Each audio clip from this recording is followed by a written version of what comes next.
Welcome back, everybody, to another round of this basketball podcast hosted by the Field of 68 with Cats coverage with Michael Epps with Trace Terrell. Michael, how you doing, man? Good man. Busy week. Going down to Auburn for the game. That's gonna be fun. I did like the last like six or so UK games until um or like five until Tuesday. Jordan and Colby, our other two, were at the Ole Miss game. Good win for the boys. So trying to turn this thing around, man. Yeah, no, it felt good to get back in the win column. I know it. Well, I guess right before that they had Van. Let's see, no, Vandy was looking for. Yeah, it felt well. At least felt good to win back at home. Right before that, Gonzaga was in town, and we hit the. It was a pretty low point of set the Rupp Arena record for four straight home losses. Man, I can tell you, I was really, really frustrated after that game. I really was. Kentucky was clearly the better team before the game started, at least, and they just didn't hold their side of the deal down. Gonzaga came in and I felt like, I have this also opinion that like I feel like teams, I don't know if they view Kentucky as like, back in the day it was like you're not gonna win at Rupp. Like unless something crazy happens, it's just like good luck. Just go there and try to get better with your team. And like even someone who helps cover the team and been a lifelong fan, I feel this way and I'm on this side of the deal. I feel like coming into Rupp, it's like a lot of teams, I felt like you have shots. It's not insane for you to come in and rep and get a win anymore. And I hate admitting that, but that's how I feel.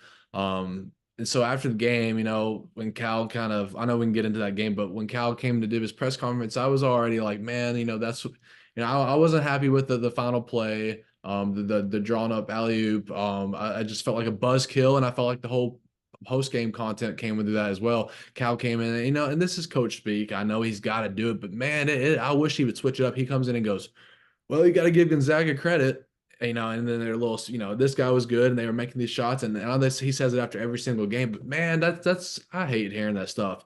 I just sitting there like, yeah, let's just give everybody credit after every win. And I was talking to some people after the game, and they were like, yeah, he's got to say that. And I was like, I know, but man, it frustrates me after that loss. So let's kind of reflect back on that Saturday. Crazy, crazy atmosphere.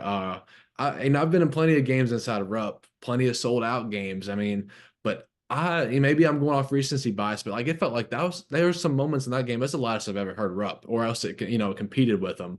What would you think about that Gonzaga game, and what was that atmosphere like that Saturday morning?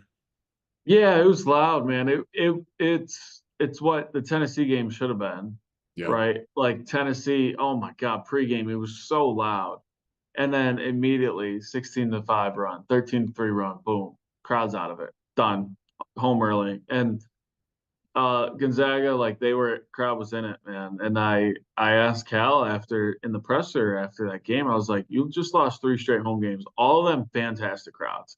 Like, how frustrating is it that you just can't defend home court? And he was like, yeah, I just need these fans to just keep sticking with them because they need it. They feed off of it. And so I wasn't there for the Ole Miss game, but it sounded like they were loud, but a nervous loud because if you lost that game, then it's really like skies falling down for sure. So it was, but yeah, that was a fun one, man, because you know people bought those tickets a while ago. Yeah. When that series was announced, it's like Gonzaga's coming to Rupp, we gotta go. Like that is and it lost a little bit of its luster because Gonzaga not even in the rankings and UK was 17 at the time, I think. So it kind of was like kind of lost a little luster, but it was still a massive game. And to come out short, man, it was frustrating. Like Adu played really well.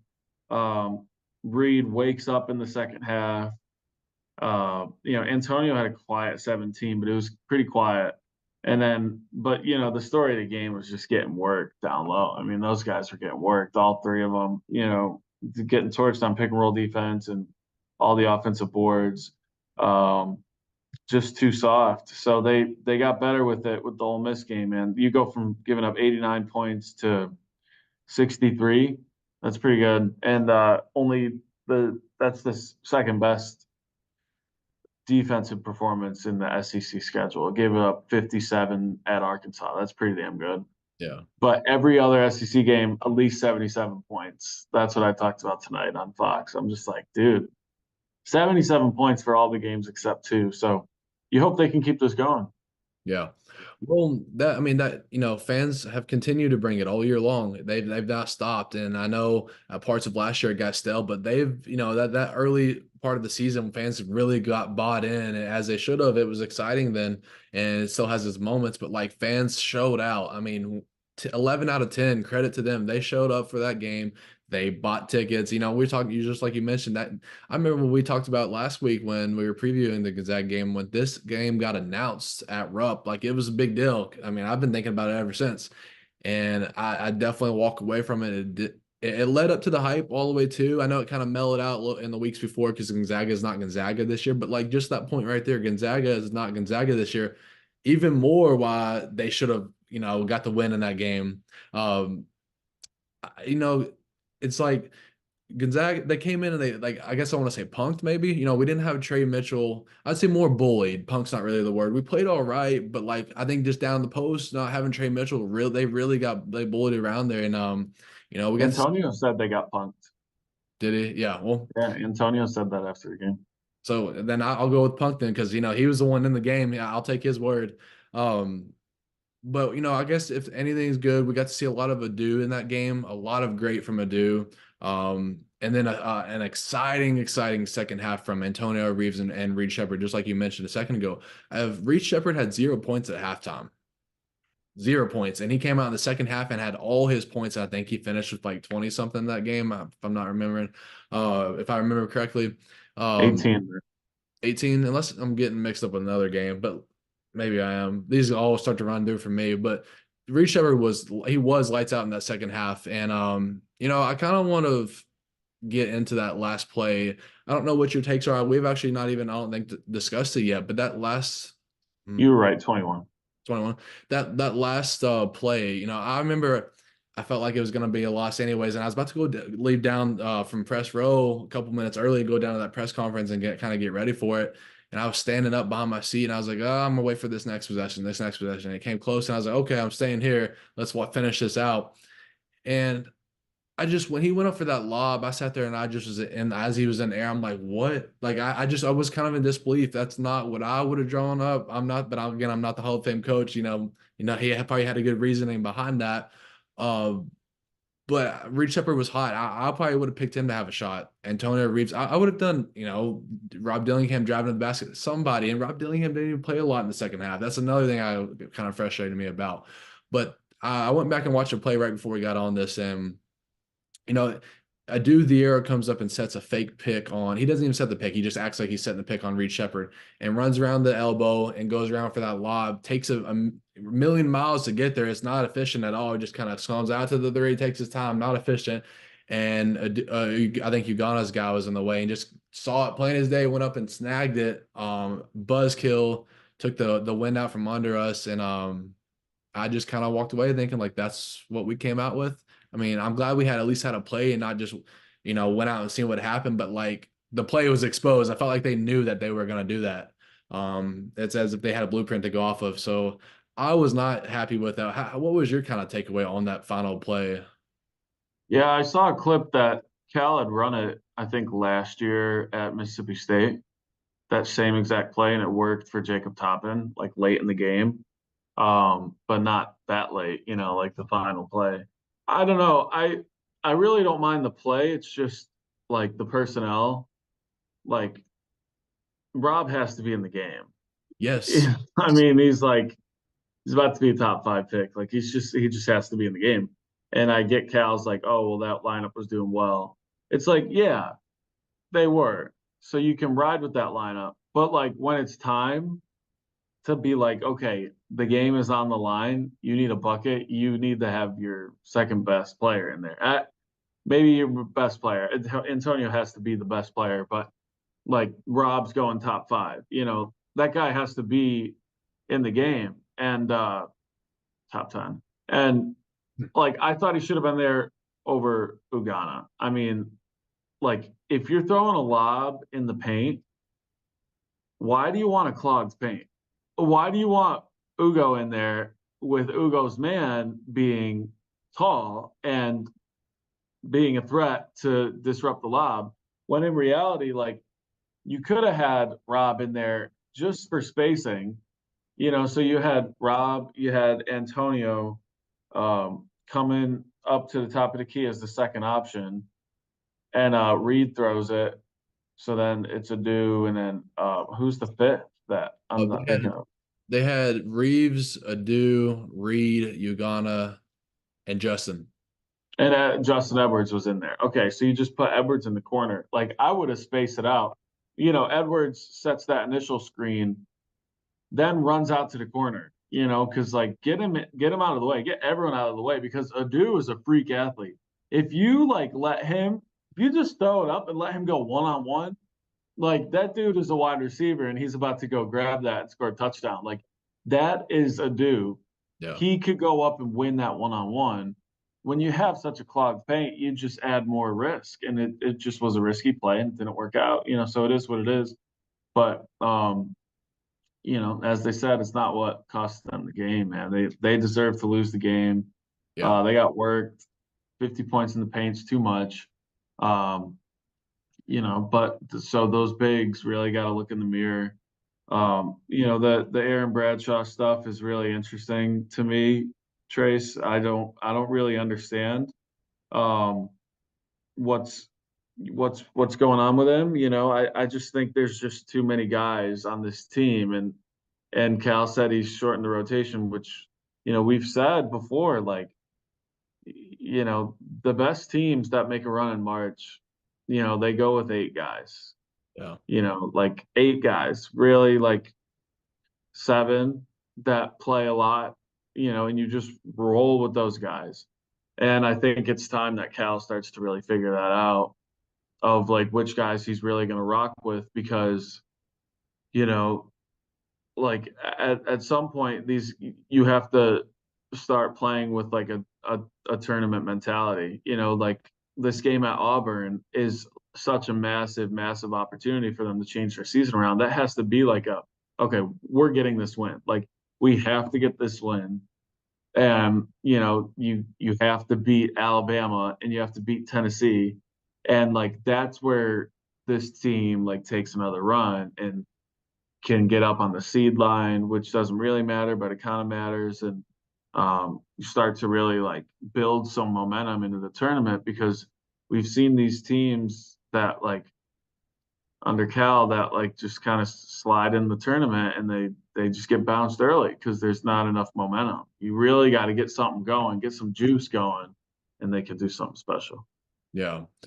Yeah, that I don't know if I kind of want to get into like a rotation cut conversation with you, but I don't know if we get time allows it. But maybe if we kind of have time at the end, we might get into it. But kind of be thinking, if we get to that, what you would make the cut, what's your kind of 7 or 8, I got some opinions on that. But yeah, just because we're short on time tonight, let's kind of segue into the Ole Miss game if you that's good with you.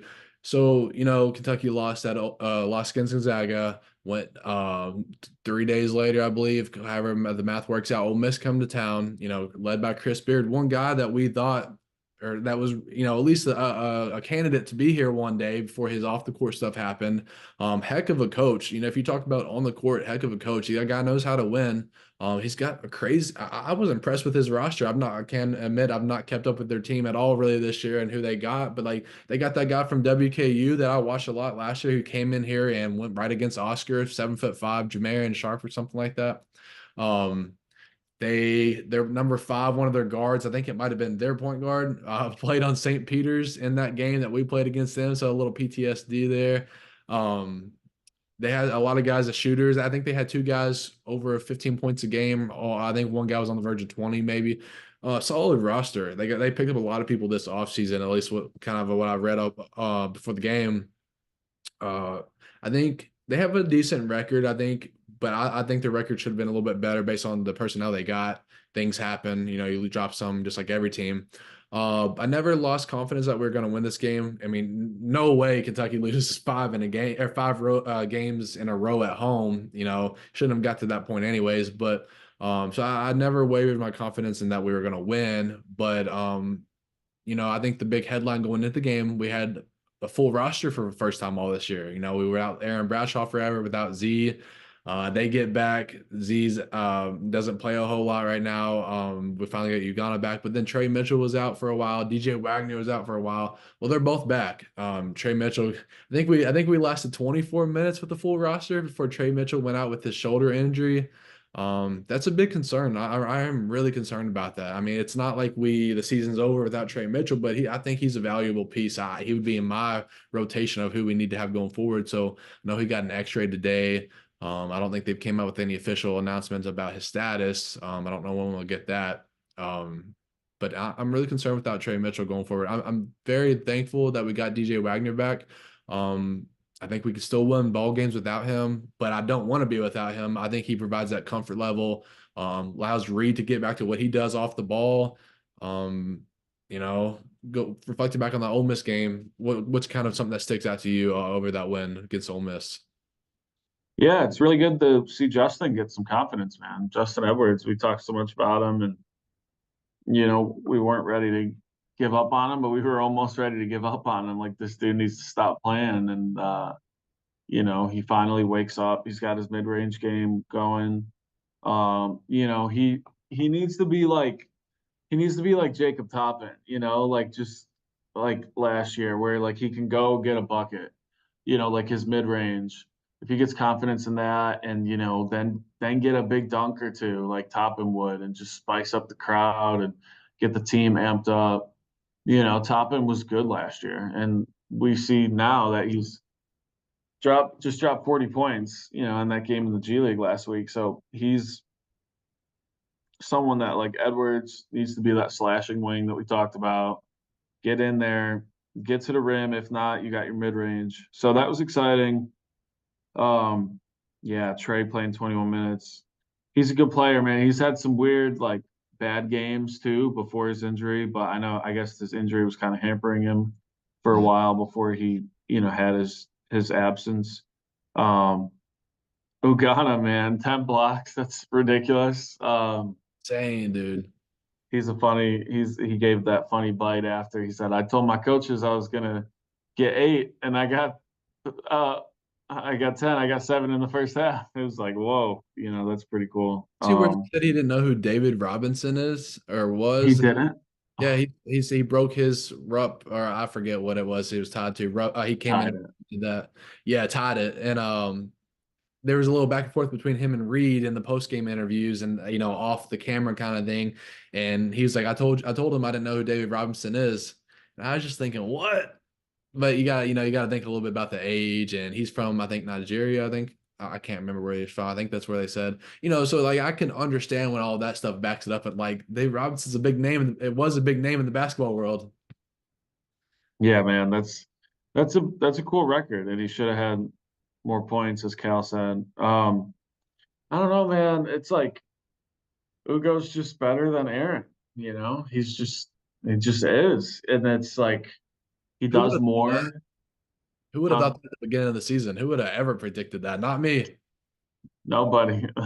I mean, we knew Ugo's defense was going to be good. Mhm. Um, his rim protection, but he's a force, which is good. He other teams get scared of him. Other teams aren't scared of Aaron Bradshaw right now, and but Bradshaw is going to have to step up if Trey can't play.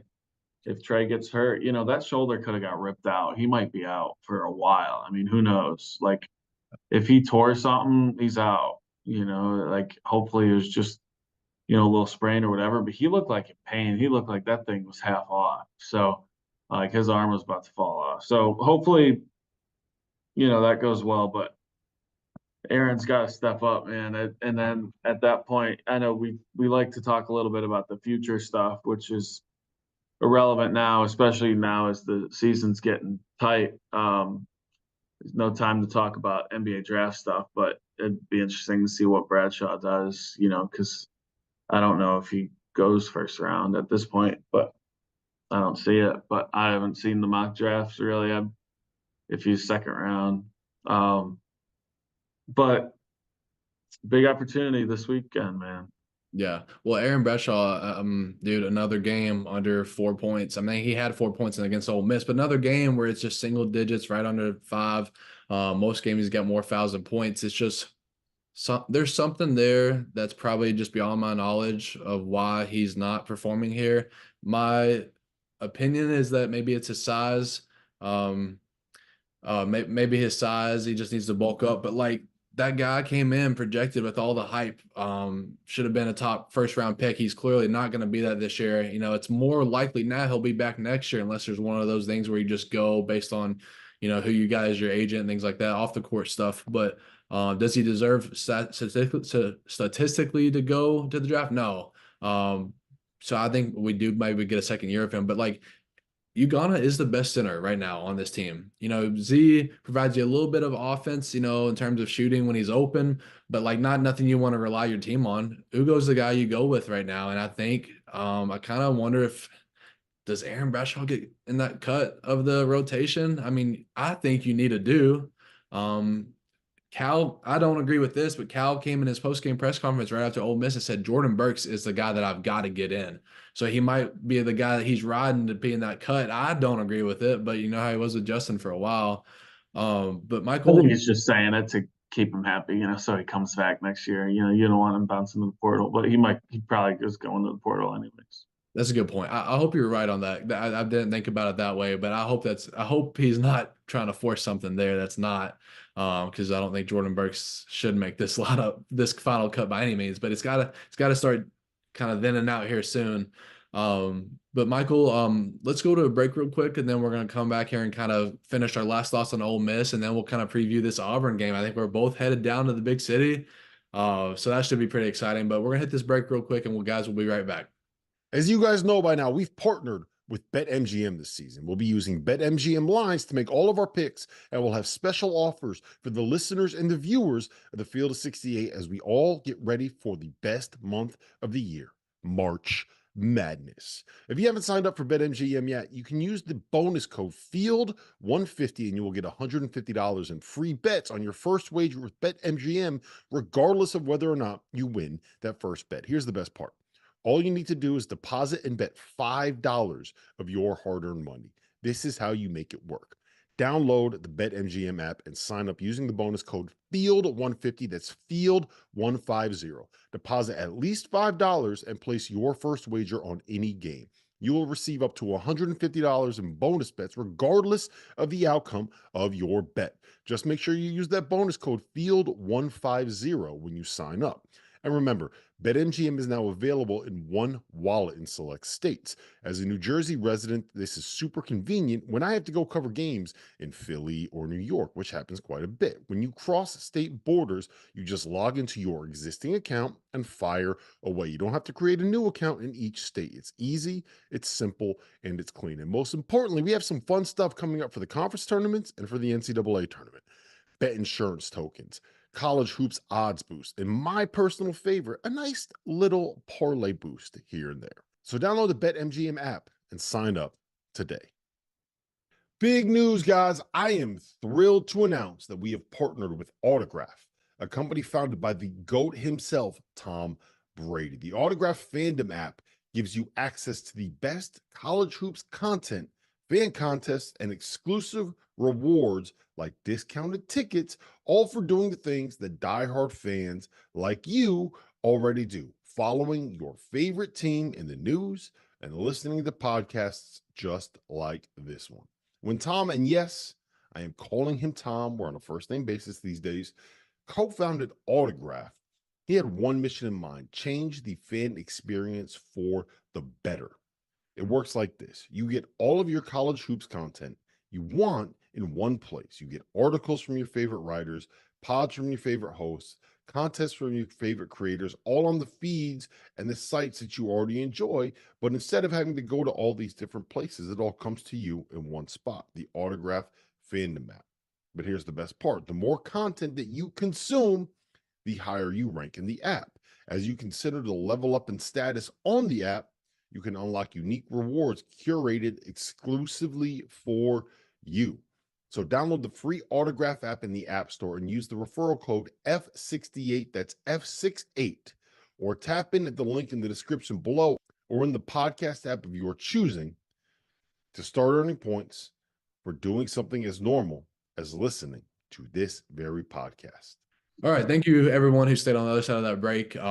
Making this one quick tonight. We didn't mention at the very beginning, without Tim, I think he's kind of under the weather. It's becoming spring here now. A little flash of summer before we're supposed to be getting snow next week. I don't know. I don't keep up with all that stuff. It changes so much, as I'm sure you've gotten noticed in your time in Kentucky these last few years. It's ridiculous. Everybody should be sick all the time because it changes so much, Michael. But yeah, we're without Tim tonight.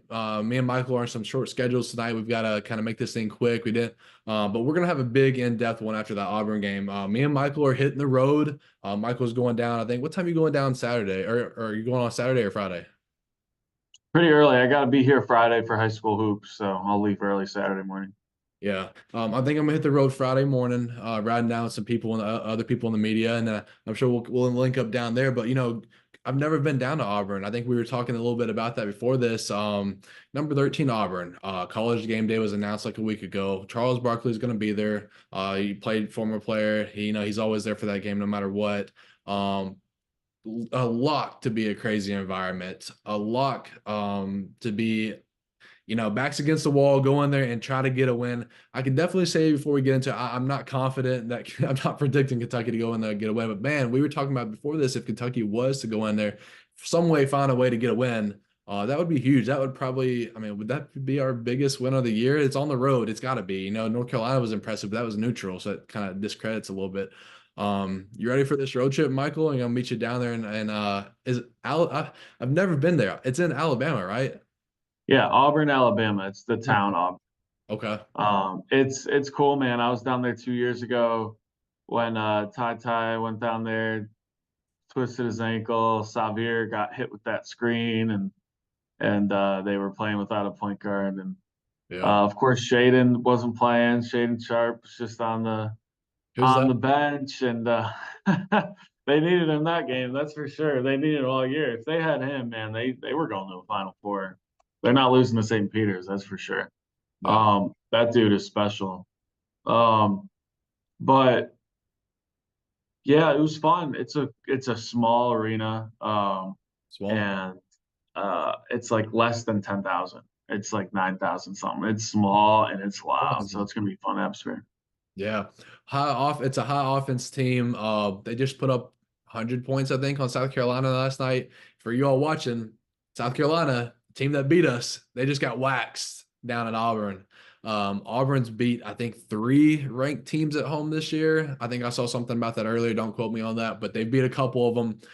Playing great basketball, number 13th in the country. Definitely a top 15 program this all year long. A team that's gonna probably make a deep run in the tournament unless they just get upset, but they should, at least on paper, they should. Kentucky's got their hands full, man. I think offensive wise, as it's been, I can't think of a game that's not been this way. Kentucky's got the hand in offense.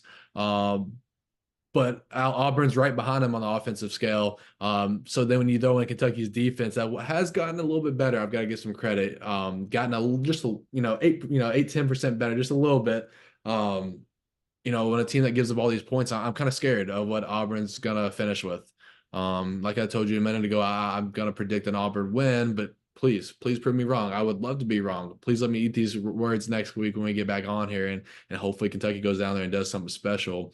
But like I was mentioning earlier, I'm sure next week we'll try to get a good recap of this Auburn game. Going to kind of maybe break it down because it's a big time game. It's a big notable one on the schedule. We're both going to be there. I'm excited. I've not done a whole lot of road games for basketball. I've done a lot of football, but like this is new. I'm ready to take it all in and see Kentucky against outnumbered, outcolored with there's not a whole lot of blue. There's going to be plenty, but it's going to be like I think they are having a whiteout or something. And break all that down. But Michael, I know we had to cut it short tonight. It's okay. Hitting the road. Got any more thoughts before you take on Auburn? Man, this would be a statement win, not just quad one, but like on the road at a place where Auburn hasn't lost at home. They haven't lost a single game at home, I think. So you go in there and knock them off. That's big. It will give them a lot of confidence. going into the last stretch. So they need it, man. It's gonna be fun. They need it like I need air, man. We need this. It's not the end of the world if we lose, but we're rolling if we win. That you throw that right on the front of your resume. We'll be talking about that in March. You got an opportunity. I know it's on the road, but like it's not impossible. You're still Kentucky. You can still be great in moments when everything works out right. But it's a big moment. Going down there with your backs against the wall, stand up, do something. Let's see it. I'm hoping for a win. Well, and the thing to remember is Kentucky's got more talent, right? Yeah. They got more talent than probably anyone in the country, and they can't put it together consistently, which is frustrating. But they still have one of, if not the most talented team in the country, which means you got a shot in any ball game if these guys go off. So and if they play defense and go after loose balls, like Cal's saying. So they got as good a shot as anybody to go in there and knock them off. Yeah. And some last words before we get out of here, Michael. Bet the over on Antonio Reeves points and bet the over on it and Rob Dillingham points. We're gonna be at this position every road game this year, especially when we get down, we're like, we got to get on a run. It's all it is. I've watched it. I like to dabble in the betting thing. I pay a lot of attention this year on the points and the stats for individual players. Unless something happens that I'm not predicting, maybe DJ Wagner has a night, Reed Shepard has a night, but like if I'm gonna put money on it, let's go with Reeves having his 20. And I think you need this to have a win. Rob Dillingham to have 15 or 20 and just go berserk for a run, if we get down or to get ahead. But anyways, that's all we have tonight. Next week we'll have Tim back. We'll have a little bit more time to kind of break things down. Thank you all for watching, and sticking with us through this podcast. And before we hop out of here, Michael, just let people know where they can keep up with your work. Yeah, man. Fox 56 Sports. Yeah. At Michael Epps TV. Yeah. Good stuff, man. We'll have all the content for you down in Auburn this weekend. I'm excited. Yeah. Michael, I see you on TV sometimes. It's pretty cool. I'm like, there's my dude. I'll be at, some place and you're on TV talking about some high school hoops. I'm like, there's that guy, Michael. So pretty exciting to do. Michael's doing pretty big things outside this podcast. So where Michael works.